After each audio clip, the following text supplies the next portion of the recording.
தனுஷும் ஐஸ்வர்யா ரஜினிகாந்துமே காதலித்து கடந்த 2004ஆம் ஆண்டு நவம்பர் மாதம் 18ஆம் தேதி திருமணமுமே செய்து கொண்டாங்க. திருமணமாகி 18 ஆண்டுகள் கழித்து கடந்த 2022ஆம் ஆண்டு ஜனவரி மாதம் 17ஆம் தேதி சமூக வலைதளத்துல பிரிவையுமே அறிவிச்சாங்க. பிரிவை அறிவித்து 2 ஆண்டுகள் கழித்து கடந்த ஏப்ரல் மாதம் விவாகரத்து கோரி குடும்ப நல நீதிமன்றத்திற்கு சென்றாங்க. விவாகரத்து வழக்கு விசாரணைக்கு 2 பேருமே ஆஜராகாமல் இருந்ததால மீண்டுமே சேரப்போவதாக ஒரு சில பேச்சுகளுமே கிளம்பியது. இந்த நிலையில நீதிமன்றத்துல ஆஜரானாங்க.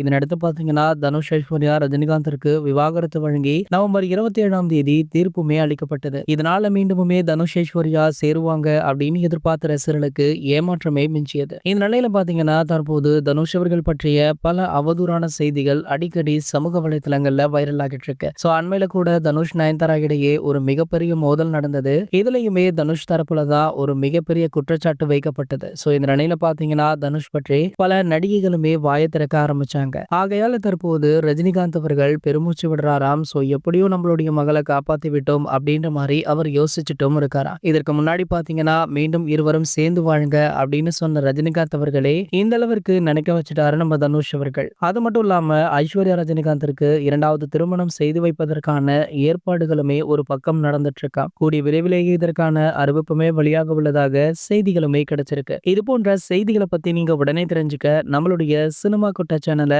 மறக்காம சப்ஸ்கிரைப் பண்ணிக்கோங்க.